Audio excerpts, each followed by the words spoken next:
On s'arrête à présent sur ce sujet de société, l'illettrisme. Il touche 7% des 18 à 65 ans, et des personnes qui bien souvent sont allées à l'école mais ont tout simplement oublié, ce qui a bien sûr un impact sur leur vie quotidienne. Premier épisode de notre série de la semaine, il est signé Frédéric Ovas. Il y a un monde où tout n'est pas très clair, où tout est plus difficile à comprendre. C'est cela, vivre sans savoir lire. Tous sont allés à l'école et puis, par manque de pratique, d'entraînement, beaucoup ont oublié. La grammaire, la syntaxe, l'orthographe, Lynn appartient à ce monde-là. Je m'appelle Lynn, j'ai 30 ans, j'ai des difficultés à lire, à comprendre des textes, à faire souvent des lettres de motivation, comme souvent de comprendre aussi les courriers que l'État envoie. Au chômage depuis 5 ans, sa recherche d'emploi est encore plus difficile pour elle. Comme on ne sait pas lire, il y a des annonces qu'on ne comprend pas. Et on est obligé de demander à quelqu'un si quelqu'un veut nous aider ou pas. Il y a certains patrons qui veulent que vous lisez et comprendre ce qu'ils vous donnent. Comme souvent, il y a des documents à remplir. Il faut savoir lire, à remplir. Et si on ne sait pas faire ça, on va dire c'est la honte. Aujourd'hui, cette jeune mère assume ses difficultés face à ses enfants. Elle surveille même leurs devoirs. Tu fais ça, Yann? Oui, après du pieux. Ouais.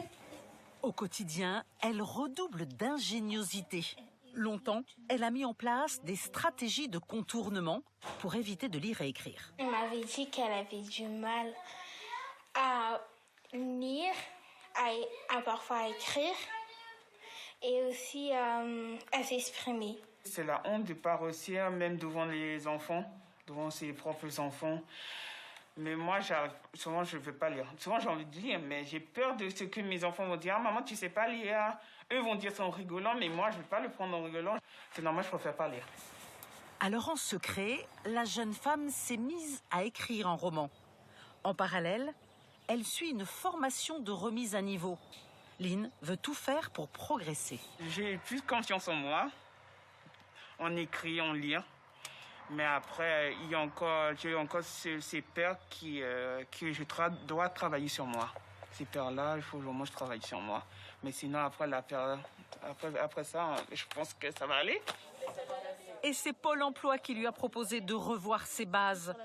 Nous vous expliquerons demain comment cela se passe. On poursuit avec notre série sur l'illettrisme. Il toucherait 7% de la population. Des associations, mais aussi des entreprises mettent en place des procédures pour aider ces personnes en difficulté. Un problème souvent difficile à aborder. Frédéric Ovas avec Mustapha Tafnil et Annelle Blanchard. Depuis 3 semaines, ce petit bus sillonne le secteur et se pose ça et là pour tendre la main à ceux qui ont du mal à tenir le stylo, du mal à comprendre ce qu'ils lisent. Objectif, faire connaître cette association qui les aide. Comme le bossu, si tu ne viens pas à la Gardère vient à toi. Direction l'agence Pôle emploi à Hermont. Là, vous mettez bonjour, vous enlevez le Z et vous mettez R à la place. Non, enlevez. Ici, c'est Ludmila, agent emploi civique, qui a l'œil pour repérer ceux qui se battent avec la grammaire et la conjugaison. L'outil informatique, c'est souvent un moyen plus avouable pour les personnes en difficulté. Il y a des personnes qui viennent et qui n'arrivent pas justement à utiliser l'ordinateur ou tout simplement le clavier. Ou alors directement, ils vont nous dire que moi, je ne suis pas en capacité de lire ou d'écrire. Ils vont être honnêtes avec nous. C'est pas notre boulot. Notre boulot, c'est le retour à l'emploi. C'est l'accès au marché du travail. C'est l'accompagnement administratif aussi de la recherche d'emploi. Mais effectivement, on se retrouve face à un frein qui doit être travaillé. Alors, cette agence met à disposition un bureau pour les bénévoles du fameux petit bus qui propose en toute confiance et délicatesse leur aide, comme avec ce monsieur, niveau scolaire CM2.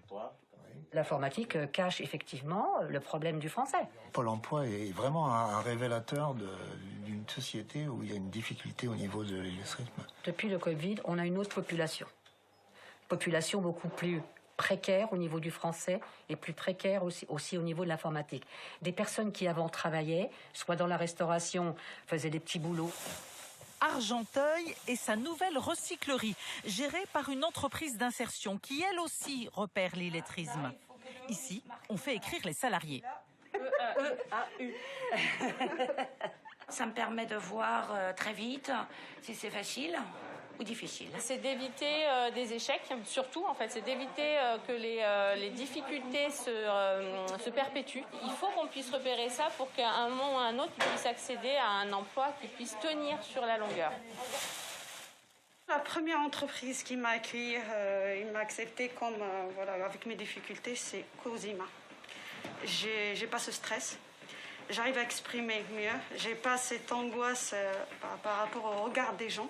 Parce qu'ils voient que tu te bloques dans une mot ou tu te trompes. Mais vraiment, je me trouve ici et ça me plaît beaucoup. Demain, nous suivrons ces courageux qui retournent à l'école, car oui, on apprend à tout âge. On poursuit avec notre série sur l'illettrisme. Pas toujours facile de reconnaître ses difficultés de lecture, d'orthographe. Et pourtant, c'est une étape essentielle pour se lancer dans un nouveau parcours d'apprentissage. En binôme ou en cours collectif, il n'est jamais trop tard pour lutter contre ces lacunes. Frédéric Ovas et Anaëlle Blanchard.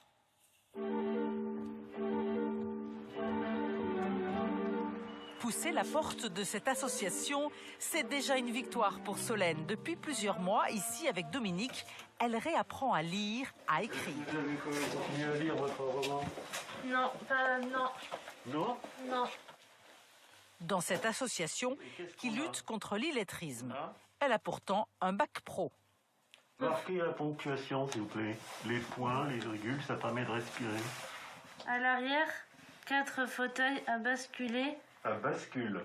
Quand je lis quelque chose, je ne comprends pas ce que je lis.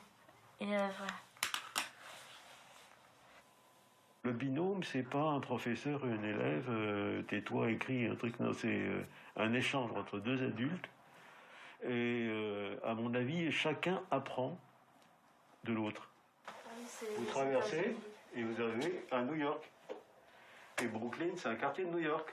C'est eux qui déterminent leur objectif et qui nous disent « Moi, je veux apprendre à lire pour mes enfants, pour évoluer dans le travail, pour être capable d'écrire un mot à la maîtresse. » Et donc, notre objectif, il est clairement le leur.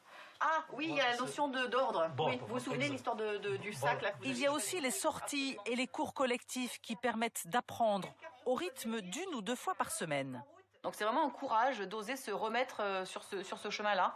Et c'est vrai que c'est une force et ça va les aider ensuite à se développer. On doit non seulement les accompagner sur les apprentissages de base, mais aussi sur le fait de reprendre confiance en eux, de leur donner le droit à la parole, de les écouter. Et toute cette partie un petit peu humaine, si j'ose dire, va aider au développement de la personne. Tous et toutes redoublent de motivation car l'apprentissage est individualisé. On sent qu'ils ont l'envie de nous apprendre. C'est cette motivation qui fait qu'ils ne nous lâchent pas. Et nous aussi, on s'accroche. La personne avec qui je suis, elle va tout faire pour que j'apprends. Ça fait que on reprend confiance en moi. Djeneba étudie en secret et n'a rien dit à ses filles et à son mari. Elle leur réserve une surprise. Pour l'instant, je ne leur dis rien. Quand j'aurai mon objectif, voilà, c'est là que je vais montrer que là, maintenant, je suis fort. Mais pour l'instant, je garde pour moi. Demain, je vous présenterai Aline. Elle a appris à lire à 50 ans et elle en a fait un livre. Notre combat, apprendre à lire à 50 ans, c'est l'histoire d'une francilienne qui a bataillé toute sa vie avec les lettres avant de se lancer dans un nouvel apprentissage. Un parcours qu'elle raconte dans un livre. C'est le dernier épisode de notre série sur l'illettrisme.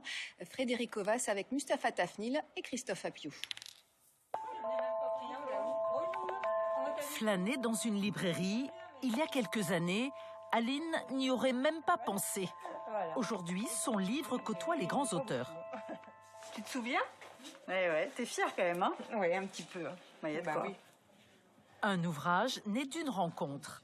On s'est rencontrés lors d'un déjeuner après les Journées nationales de lutte contre l'illettrisme en septembre 2019. Et à cette époque-là, quand on s'est rencontrés, elle m'avait parlé du fait qu'elle avait cette idée de vouloir écrire un livre. En fait, je t'ai souvent entendu dire ça. C'est la libération. C'est que pour toi, tu te sentais en prison quand tu étais illettrée. C'est une prison intellectuelle. On peut rien faire.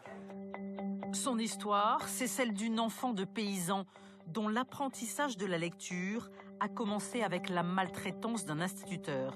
Quand je le vois prendre la règle en bois, j'ai si peur que je me fais pipi dessus. Toute la classe est pétrifiée. Pas un enfant ne bouge. Qu'est-ce que tu vas devenir, ma pauvre fille? Tu finiras illettrée. Je me demande, c'est quoi illettré? Des parents indifférents à sa scolarité, la honte qui la tenaille. Toute sa vie, elle ne dit rien à ses maris, à ses employeurs. Elle ruse pour éviter les documents administratifs. Pendant ses grossesses, elle s'entraîne tous les jours à écrire le prénom de ses enfants. Et puis un jour, elle retourne à l'école. Un apprentissage laborieux, mais libérateur. Si on ne cultive pas l'écriture, on désapprend. Et voilà, on fait des fautes. Après, on veut plus écrire parce qu'on est ridicule de faire des fautes. Après, on a honte. Et c'est la descente. En cours, tous les jailloux en cours. Peu importe. Auxiliaire de vie, elle assume maintenant ses fautes d'orthographe sans honte. Ok, c'est tout, tu veux pas bien? Je suis libérée de tout ce fardeau que j'avais sur les épaules. J'avais honte, j'étais pas bien, toujours enfermée. Je me sens vraiment mieux, je suis autonome. J'ai pas besoin qu'on soit derrière mon dos pour faire mes affaires.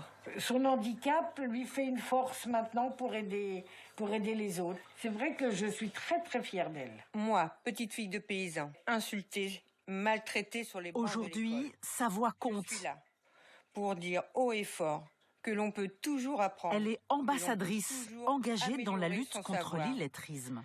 Quel que soit son âge ou son milieu d'origine.